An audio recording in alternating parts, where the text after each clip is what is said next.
औज़ुबिल्लाहिमिनश्शैतानिर्रजीम बिस्मिल्लाहिर्रहमानिर्रहीम। आज जो टॉपिक हम डिस्कस करेंगे वो है कि NH3 और PH3 को अगर आप देखें, NH3 में बॉन्ड एंगल 107.5 है और PH3 में भी 107.5 होना चाहिए, लेकिन बेसिकली PH3 में बॉन्ड एंगल 93 है। क्यों है और क्या वजह है? ठीक है, अगर आप यहाँ पे देखें NH3 को, तो इसके साथ भी 3 हाइड्रोजन है, PH3 फास्फीन के साथ भी 3 हाइड्रोजन है, फास्फोरस पे भी एक लॉन पेयर है, नाइट्रोजन पे भी एक लॉन पेयर है। तो यहाँ पे अगर बॉन्ड एंगल 107.5 है तो यहाँ पे भी 107.5 होना चाहिए, लेकिन बेसिकली यहाँ पे जो बॉन्ड एंगल है वो तकरीबन 93 डिग्री है। क्यों?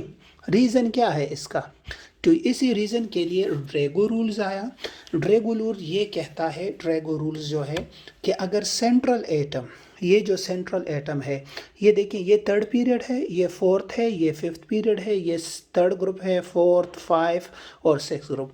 कहते हैं कि अगर थर्ड ग्रुप, फोर्थ ग्रुप या फिफ्थ या सिक्स ग्रुप में कोई भी सेंट्रल एटम हो, लेकिन थर्ड पीरियड के अलावा, मतलब बेरिलियम हो गया, ये जो बोरान हो गया, कार्बन, नाइट्रोजन और ऑक्सीजन के अलावा, मतलब इसके नीचे फोर्थ पीरियड वाले अल्मोनियम, सिलिकॉन, फास्फोरस, सल्फर, इनमें अगर सेंट्रल एटम थर्ड पीरियड और बिलो थर्ड पीरियड हो, मतलब ये थर्ड पीरियड या इसके नीचे हो, ठीक है, एक शर्त सेंट्रल एटम, फिर उस सेंट्रल एटम के पास लॉन पेयर ऑफ इलेक्ट्रॉन हो और फिर उसके साथ जो बॉन्डेड एटम्स हो उनकी इलेक्ट्रोनेगेटिविटी जो है वो तकरीबन 2.5 या 2.5 से कम, अब हाइड्रोजन की 2.2 है, तो उनमें ड्रैगो रूल अप्लाई होता है। ड्रैगो रूल ये कहता है कि इसमें फिर प्योर ऑर्बिटल्स, अगर आप यहाँ पे देखें नाइट्रोजन में, तो यहाँ पे 2p में भी 3 इलेक्ट्रॉन है, यहाँ पे 3p में इलेक्ट्रॉन है, लेकिन यहाँ पे हाइब्रिडाइजेशन नहीं होती, मतलब S और P ओवरलैप नहीं करते, ये आपस में ही बॉन्ड बना देते हैं इस तरह।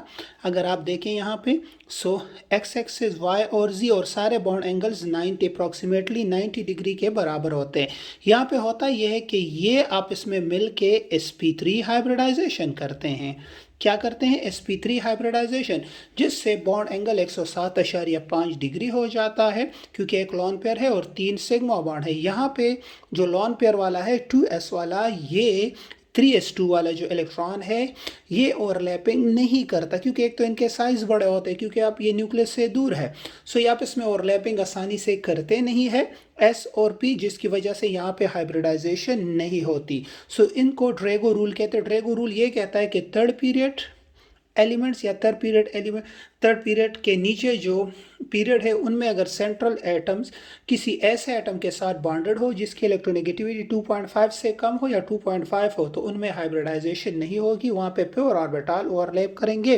जिस तरह यहाँ पे px, py और pz ने ओवरलैप करके 3 ऑर्बिटल और PH3 के साथ सिग्मा बॉन्ड बनाए हुए। तो इसी को हम जनरली केमिस्ट्री में ड्रैगो रूल कहते हैं। अगर आप देखें NH3, सो थर्ड पीरियड से है, PH3 फोर्थ से, SH3 फिफ्थ पीरियड से है और बिस्मथ H3 ये सिक्स पीरियड से। इन तीनों में हाइब्रिडाइजेशन नहीं हो रही, वरना यहाँ पे हाइब्रिडाइजेशन sp3 होनी चाहिए, लेकिन नहीं होती। यहाँ पे प्योर p ऑर्बिटल ओवरलैप करते हैं और NH3 में जो है यहाँ पे हाइब्रिडाइजेशन होती है। एक तो नाइट्रोजन का साइज कम है, S और P के साइज कम है, सो ओवरलैपिंग के चांसेस भी ज़्यादा है और यहाँ पे हाइब्रिडाइजेशन भी होती है।